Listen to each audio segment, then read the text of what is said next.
Allô tout le monde, bienvenue à Passion Chien. Cette semaine, je vous parle du clicker qui vous dit peut-être quelque chose et qui est vraiment un outil de travail très efficace pour entraîner nos chiens.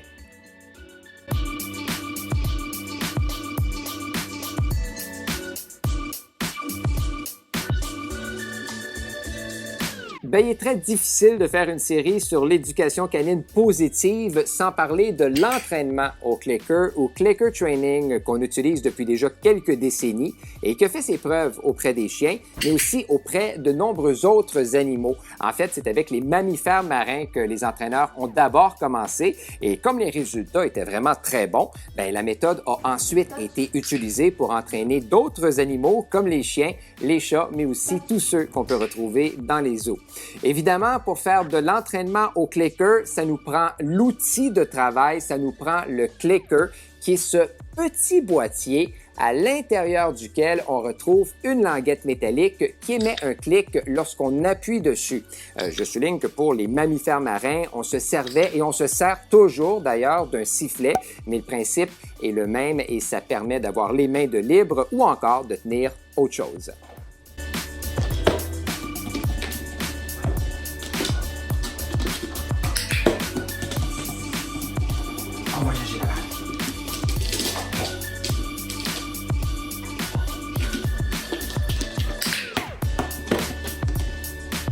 Le fonctionnement du clicker maintenant, je sais que plusieurs se posent des questions à savoir comment on s'en sert, comment se fait l'apprentissage, si c'est vraiment efficace. Bien d'abord, je précise que le clicker, c'est pas une manette ou un bidule pour attirer l'attention ou rappeler son chien. C'est pas fait pour ça.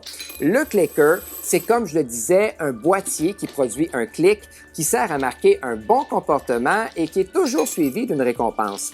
Autrement dit, bien, le clic indique au chien qu'il a fait un bon comportement, la bonne chose, et qu'il sera ensuite récompensé. Et ce qui est intéressant, c'est qu'il a la particularité d'être distinct, identique, sans émotion et beaucoup plus rapide que la voix.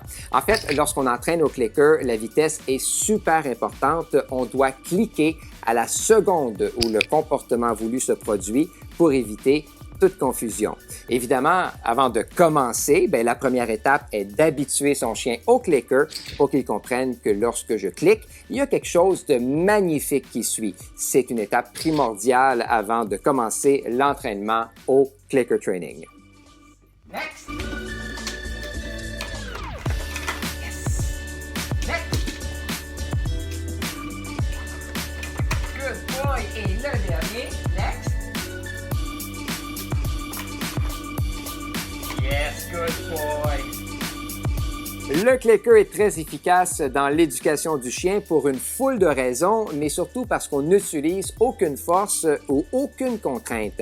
On s'en sert pour entraîner les commandements de base, mais aussi pour modifier certains comportements qui nous agacent et même apprendre des petits tours à notre chien. C'est très utile pour ça. Moi d'ailleurs, c'est avec le clicker que j'ai entraîné Yogi et Max à faire une foule de choses.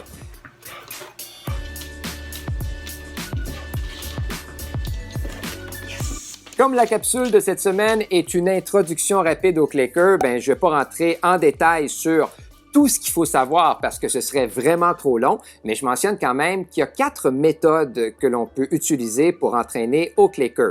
Il y a le leurre, la capture de comportement, le façonnement ou shaping en anglais et finalement, 4e méthode, lorsqu'on se sert d'une cible que notre chien doit toucher avec son nez ou ses pattes généralement et suivre pour apprendre un nouveau comportement. Une question qui revient souvent, est-ce qu'on a besoin du clicker pour toujours une fois qu'on a commencé à travailler avec lui? Bien, la réponse, c'est non. On utilise le clicker pour enseigner ou apprendre un comportement précis à notre chien. Dès que c'est fait, dès qu'il est acquis et généralisé, on peut mettre le clicker de côté et utiliser la voix pour féliciter notre animal et se départir de la nourriture. Ce qu'il faut retenir, c'est que le clicker est un outil de travail dont on se sert pour l'apprentissage. Une autre question, est-ce qu'on doit à tout prix utiliser le clicker pour éduquer son chien? Bien, encore une fois, La réponse, c'est non. L'important, c'est d'être à l'aise lorsqu'on entraîne et pour certaines personnes, le clicker peut être un accessoire encombrant. Lorsque c'est le cas, on se sert d'un marqueur verbal comme le bon chien ou encore le yes qu'on fait suivre par une récompense. L'important, c'est que l'entraînement soit un plaisir pour le chien, mais aussi pour l'humain. Là-dessus, je termine en vous disant que si le clicker training vous intéresse, moi, je vous conseille d'aller suivre un petit cours de quelques séances généralement. Une séance dure 1 heure, 1h30 et ça fait vraiment toute une différence. Ça va vraiment vous aider à comprendre le fonctionnement du clicker et surtout à tirer le plein potentiel de cet outil d'entraînement qui peut faire des petites merveilles dans l'entraînement de votre chien. Je vous laisse là-dessus. Je vous invite à vous abonner à ma chaîne YouTube pour m'encourager à faire encore plus de vidéos. Ça, c'est mon petit renforcement positif. Vous pouvez aussi consulter mon site web pour tout plein d'informations sur l'éducation canine, mon Instagram pour les plus belles photos de quelques-uns de mes clients canins. Et sur ce, on se reparle dans quelques semaines dans le cadre d'une autre capsule de Passion Chien.